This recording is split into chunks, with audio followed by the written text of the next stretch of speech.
have been playing around enough with the last video.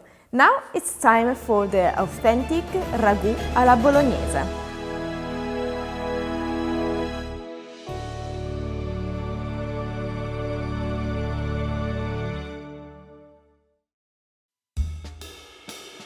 The recipe we're gonna cook together today is been codified in the 80s, and that's why we can talk about authentic recipe. This doesn't mean that all the families in Bologna and in Emilia, when they make their own ragù, follows this recipe.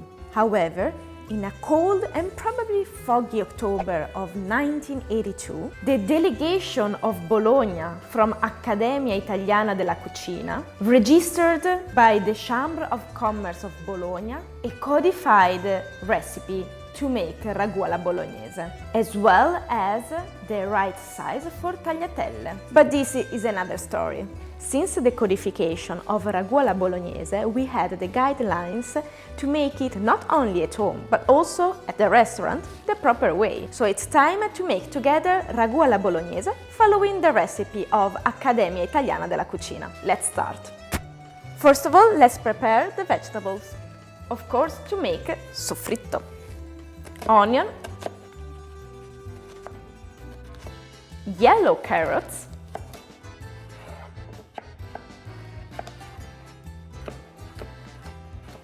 and celery.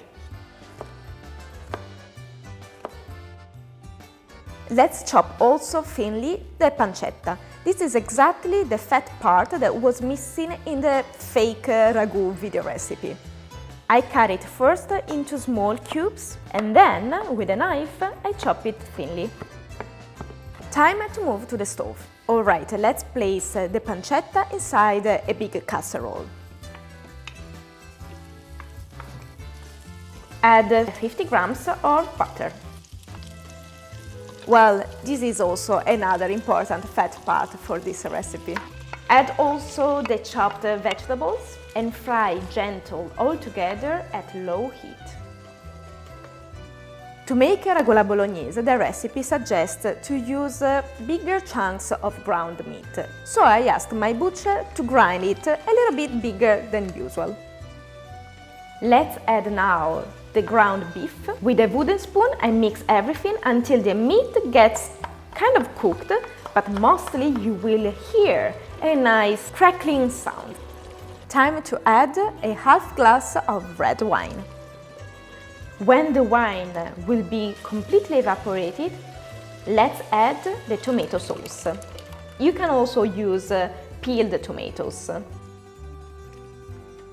Okay, time to cover our casserole and let ragù simmer at low heat. The recipe doesn't consider to add stock or water, but during the cooking time, that has to be between 2 hours, check once in a while, and if the ragù gets too dry, you can add a little bit of stock.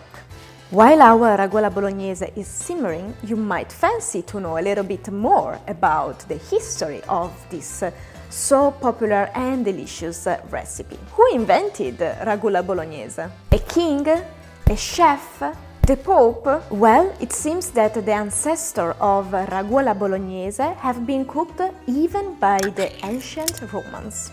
We can't really say that ancient Romans were cooking ragù alla bolognese, but it seems that they were really in love with a specific and special meat stew. Then, after the barbarian invasions, it seems that this recipe has been spread in the French areas. Always in France, it seems that the chef of Louis XIV, of course a chef from Bologna, had the idea to grind this meat stew and use it to toss pasta. It seems that French people are kind of related with the creation of ragù, mostly because of the name. Indeed, the Italian word ragù comes from the French word ragù. Other sources say that the chef from Imola, Alberto Alvisi, at the end of the 17th century, serving bishops and cardinals,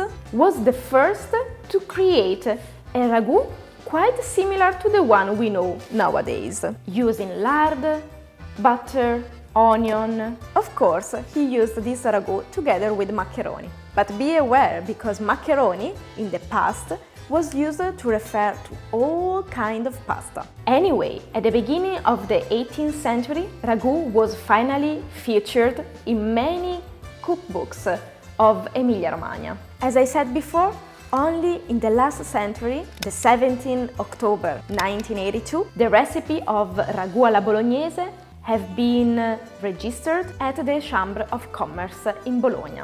The codification might have arrived a little bit too late, considering that ragu was already cooked in many families. The reason might have been to protect it and also to distinguish ragu alla bolognese from other ragu. For example, the one from Naples, the one from Bari, and nowadays also the ragu made in other countries. Even though ragu alla bolognese has a codified recipe, it's also important to stress the thing that every Italian family has its own recipes. Also for ragu. Simply, let's not forget about history and traditions. Alright, our ragu alla bolognese is almost done. Can you see? It's really dense, thick. The smell is so gorgeous. Alright, just before the cooking time is done, we're gonna add a glass of milk. This is what traditionally has been used to balance the acidity of tomato sauce. Mix everything and complete the cooking. Now, an important step is to taste your ragu alla bolognese, because you can now adjust with salt and black pepper. Thanks to pancetta, personally, according to my personal taste, I don't need to add anything more. Alright, our ragu is ready. So either we freeze it or we're gonna eat it straight away. With which kind of pasta? Of course, tagliatelle. And with the next video I will show you how to make homemade tagliatelle. Not only with the pasta machine, but also with the traditional long rolling pin. I hope you enjoyed this video. If you liked, thumb up, and see you next week, finally with a nice plate of tagliatelle with ragu alla bolognese.